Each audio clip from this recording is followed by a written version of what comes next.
नमस्कार मित्रांनो, मी स्वागत करतो आपलं आणखी एका नवीन व्हिडिओमध्ये, ते थेट कणकवलीमधून. तर आम्ही आलो आता कणकवलीमध्ये.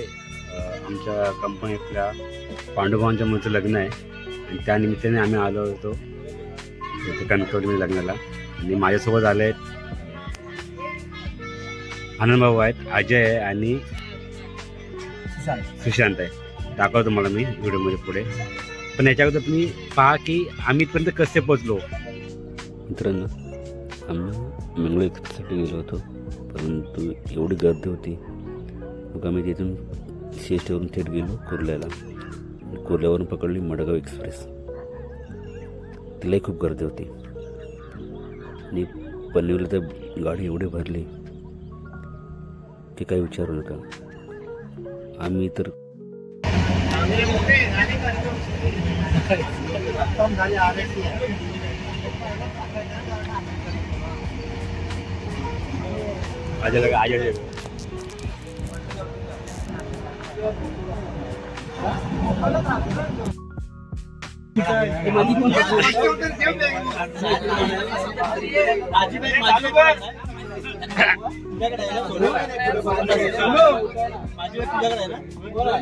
मित्रांनो, आम्ही तर स्टँडिंग होतो आणि थोडं सकाळ झाली आणि हे पाहू शकतो कोकणातले मॉर्निंग व्ह्यूज.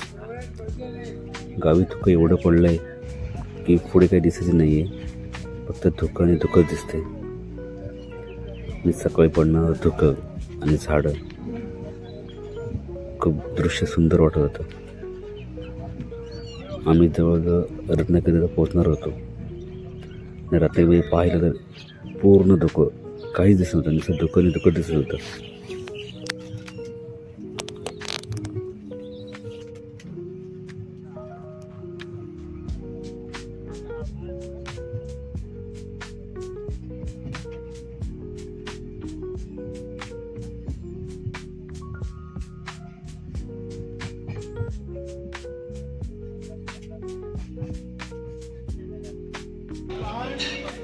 आणि शेवटी मित्रांनो रत्नागिरीमध्ये. मित्रांनो, गाडी एवढी लेट होती, जवळजवळ 3 तास गाडी लेट होती. जिथे आम्हाला 8 वाजता कणकवलीला पोहोचायचं होतं, तिथे 8 वाजता गाडी रत्नागिरीमध्ये होती. आणि रत्नागिरीमध्ये स्टेशनचं काम चालू आहे, रेल्वेशनचं. आणि आम्ही रत्नागिरीवरून निघालो कणकवलीच्या दिशेने.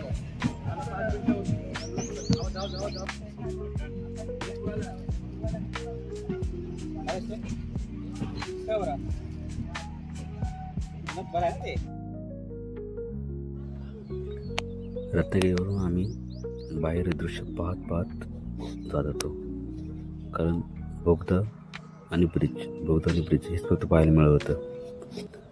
आणि शेवटी रत्नागिरीतील सर्वात उंच ब्रिज आम्हाला पाहायला मिळाला.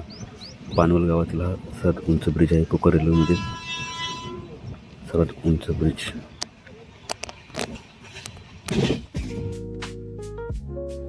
आम्ही सुंदर दृश्य पाहत निघालो आणि मुंबईपासून रत्नागिरीपर्यंत आम्ही फुल स्टार्टिंगने आलो होतो. आमचे काही येल लागले होते आणि समोर आला विलवडे रेल्वे स्टेशन.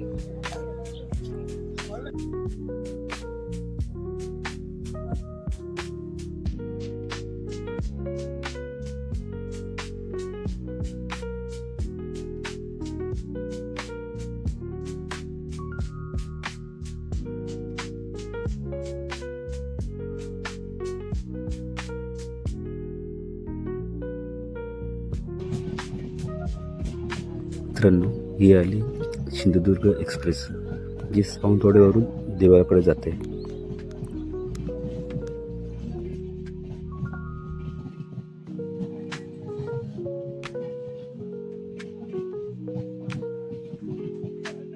मित्रांनो, खूप उशिरानंतर आम्ही कणकवलीला पोहोचलो आणि तिथून रिक्षा करून आम्ही निघालो. लग्न होतं त्या गावामध्ये. त्या गावाचं नाव होतं ओसरगाव. हे अंतर 10 किलोमीटर एवढं अंतर होतं. शेवटी आम्ही गावामध्ये पोहोचलो आणि तिथेच पांडुभावांच्या नातेवाईकांकडे आम्ही आंघोळ वगैरे करून फ्रेश झालो आणि आलो लग्न मंडपात. त्यासमोर बोर्ड लागला होता समीर सिंह आणि हे होतं सभा मंडप. अजूनही कोणी वराड मंडळी जमलेली होती आणि हे समोर ठेवलं होतं रुखवात. खूप काय होतं रुखवातीमध्ये, लाडू, चकल्या, चिवडा पाहू शकता. सगळं लग्नामध्ये जे जे काही सामान लागतं ते सगळं नवरनवर इथे ठेवलेलं होतं. खूप छान वाटत होतं हे पाहायला.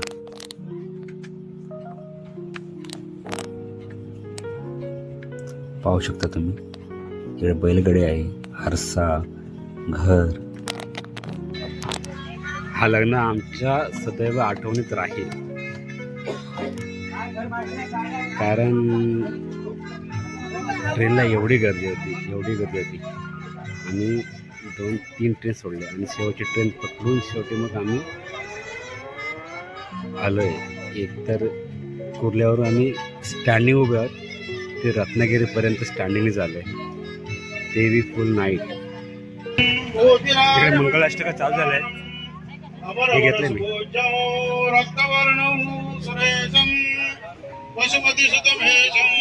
पब्लिक आलंय लग्नाला.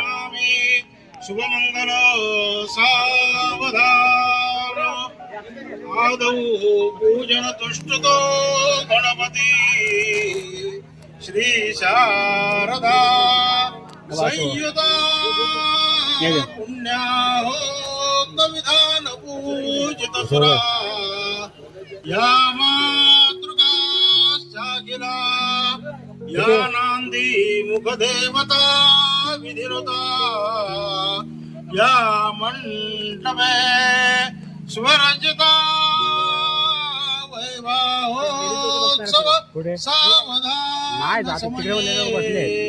पुर्यात् मंगलम शुभमंगल सावधान. स्वस्ति श्री गणनायकं गजमुखं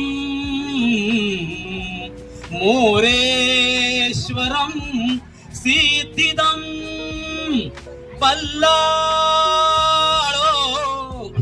मुरुडं विनायकमहं चिन्तामणि देऊरं लेन्याद्रि गिरिजात्मजं सुवरदं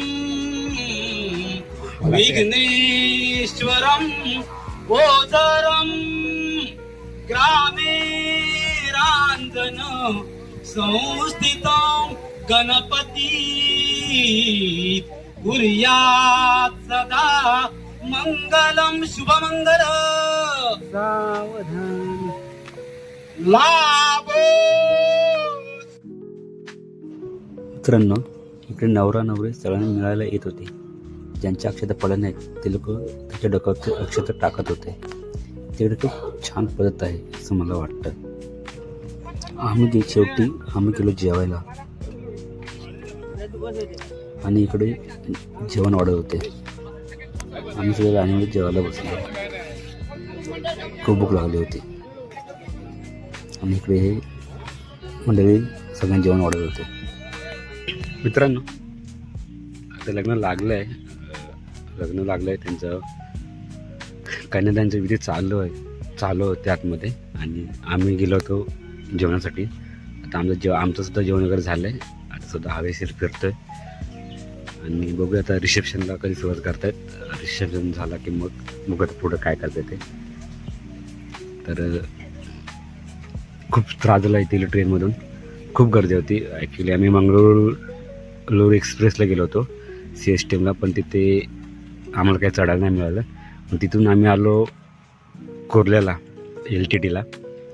तिथेच तीच परिस्थिती होती. ॲक्च्युली खूप गर्दी होती. लोक ठाण्यावरून रिटर्नला आले होते आणि मग आम्ही स्लीपर डब्यामध्ये शिरलो आणि तिथून मग स्लिपरमध्ये अशी परिस्थिती होती की जिथे आम्ही उभे होतो तिथेच एका जागेत उभे होतो, ते फार रत्नागिरीपर्यंत. रत्नागिरीला मग आम्ही जनरलमध्ये गेलो. तिथे सुद्धा डोरलाच बसलो होतो. आणि मग आम्ही, आणि ॲक्च्युली ट्रेनसुद्धा 3 तास लेट होती. आम्ही ॲक्च्युली गाडी 8 वाजता कणकवलीला पोहोचणार होती. ती गाडी 10:30 मतलब 10 वाजून 45 मिनिटांनी पोहोचली कणकवलीला. आणि तिथून मग आम्ही रिक्षा करून आलो आम्ही. पांडुभावांच्या मुलीचं लग्न होतं, म्हणजे जे लग्न राहणार होतं मुलाच्या घरी, ते त्या गावी ओझर गावी आलो. मित्रांनो, मी आता आलो आहे मांडवामध्ये. सभामंडपामध्ये येऊन बसलो आहे खुर्चीवरती पुढे. आणि आता इथे 7 फेऱ्यांचा विधी चालू आहे. नवरा नवरी 7 फेरे घेत आहेत. अग्नीला साक्षी घेऊन ते 7 फेरे पूर्ण करत आहेत. पाहू शकता तुम्ही.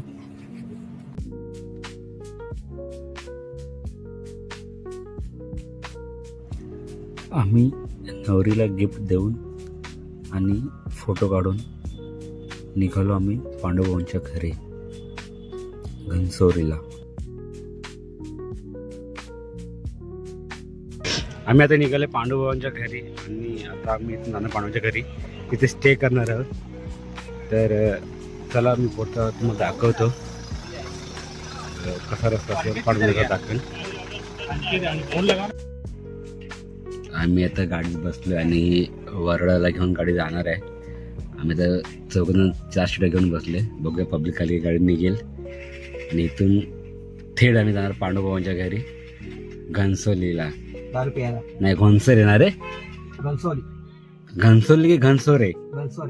हा, घनसोरे जाणार पांडुभावांच्या घरी. तर बघूया, चला बघूया काय होते. आम्ही पुढे दाखवूच. इथून जवळजवळ 1.5 तासाचं अंतर आहे असं बोलतायत. का माहीत नाही, आपण नवीन आहे. एक तर रत्नागिरीच्या पुढे मी पहिल्यांदाच आलो इकडे कणकवलीमध्ये. पहिल्यांदाच कणकवली बघतोय माझ्या 35व्या वर्षात. तर निघूया आता. गाडी भरेल तेव्हा निघणार आहे. मी निघूया बोलून फायदा नाही. पब्लिक येईल तेव्हा गाडी निघेल. हां. आणि पांडुभावांनी कसं आमच्या 4 जणांची गाडी सोडलेली आहे. गाडी जाणार आहे पांडुभावांच्या घरी. 4 माणसाची गाडी सोडली पांडुभावांनी.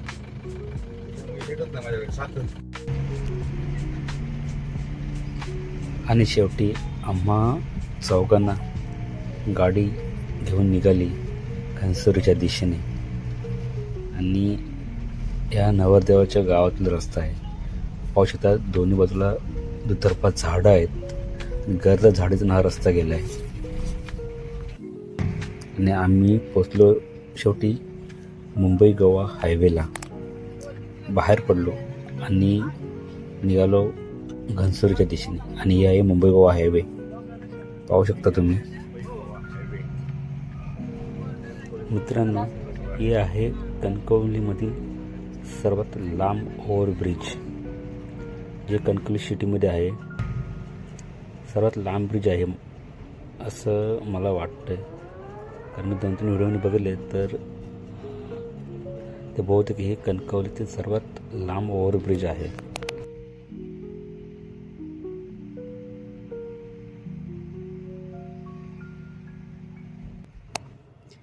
आणि आम्ही मुंबई गोवा हायवे सोडला आणि निघालो फोंडा घाटाच्या दिशेने.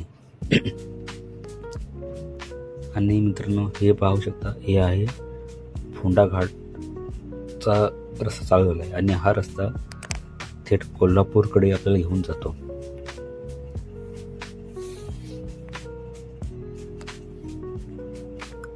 आणि इथूनही फोंडा घाट चालू होतो, जो वळणावळचा रस्ता आहे. पाहू शकता, हे वळणावळचे रस्ते घेत गाडी निघाली घनसोरच्या दिशेने. आणि कणकवली ते कोल्हापूर ला जोडणारा हा मुख्य रस्ता आहे. याला करोल घाट सुद्धा बोलतात, कारण पुढे करोल गाव सुद्धा लागतं आणि फोंडा घाट सुद्धा बोलतात. आणि ते फोंडा घाटामध्ये मार्केट सुद्धा आहे.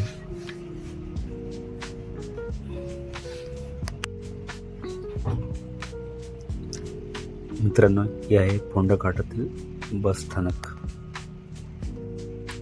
आणि हे आहे फोंडा घाटामधील मार्केट एरिया.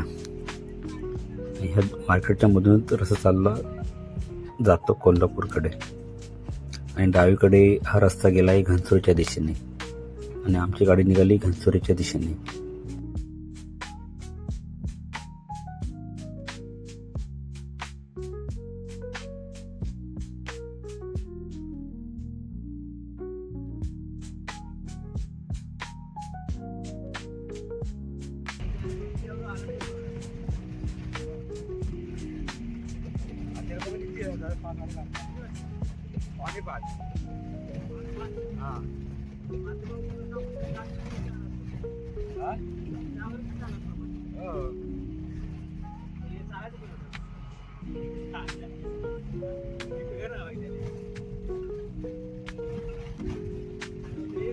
मित्रांनो, हे आहे गावातील जुनं बस स्टँड.